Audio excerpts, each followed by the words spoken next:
Hi hello welcome to one more vlog. ఈరోజు నేను prepare చేయబోతున్న అలసందల కూర.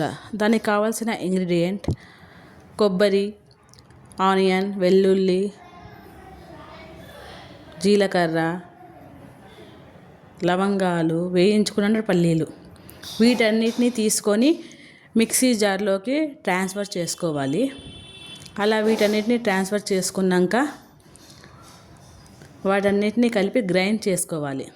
ఇలా చూపించిన విధంగా గ్రైండ్ అయిన తర్వాత వాటిలోకి చిల్లీ పౌడర్, కొరియాండర్ పౌడర్, అలాగే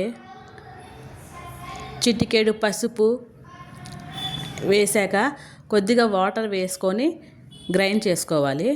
నెక్స్ట్ స్టవ్ ఆన్ చేసి దాని మీద కుక్కర్ పెట్టుకోవాలి. కుక్కర్ పెట్టుకున్నాక ఆయిల్ వేసుకోవాలి. ఆయిల్ కాగాక దానిలోకి ఆవాలు, జీలకర్ర, అలాగే ఆనియన్ వేసుకోవాలి. ఆనియన్ వేసిన తర్వాత కొద్దిగా వేగాక చిట్టపట్టలాడినప్పుడు కరివేపాకు వేసుకోవాలి. అలాగే ఎండుమిర్చి కూడా యాడ్ చేసుకోవాలి. వీటన్నిటిని ఫ్రై చేసుకోవాలి. ఇదంతా కలిపి కొద్దిగా కలర్ చేంజ్ అయిన తర్వాత కట్ చేసి పెట్టుకున్నటువంటి ఒక ఫోర్ టమోటాస్ యాడ్ చేయాలి. యాడ్ చేసి టమోటాలని కొద్దిగా మగ్గనివ్వాలి. కొద్దిసేపు టమోటాలు బాగా కొద్దిగా మగ్గాక ఆయిల్ కొద్దిగా అలా పైకి తేలినట్టు అనిపిస్తుంది.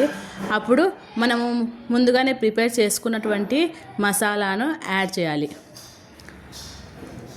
మసాలాని వాటన్నిటికీ బాగా తగిలే విధంగా కొద్దిసేపు వేగనివ్వాలి. మసాలా కొద్ది కుక్ అయిన తర్వాత ఆయిల్ పైన తేలినట్టుగా అనిపిస్తుంది.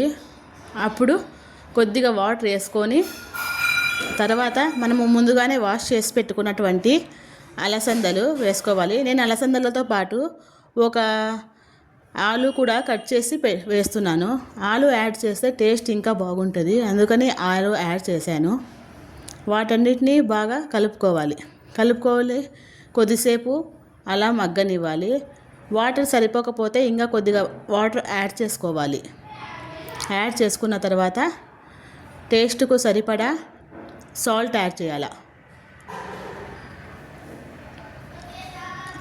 సాల్ట్ యాడ్ చేసిన తర్వాత ఇంకొకసారి కలుపుకొని బాగా మిక్స్ చేసుకొని తర్వాత కుక్కర్ మూత వేసేసేయాలి.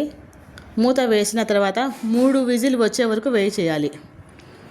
3 విజిల్ వచ్చాక కుక్కర్ మూతను తీసేసేయాలి. అంతే, అలసందల కర్రీ రెడీ అయిపోయింది. 3 విజిల్ కంప్లీట్ అవుతుంది. Okay, thank you.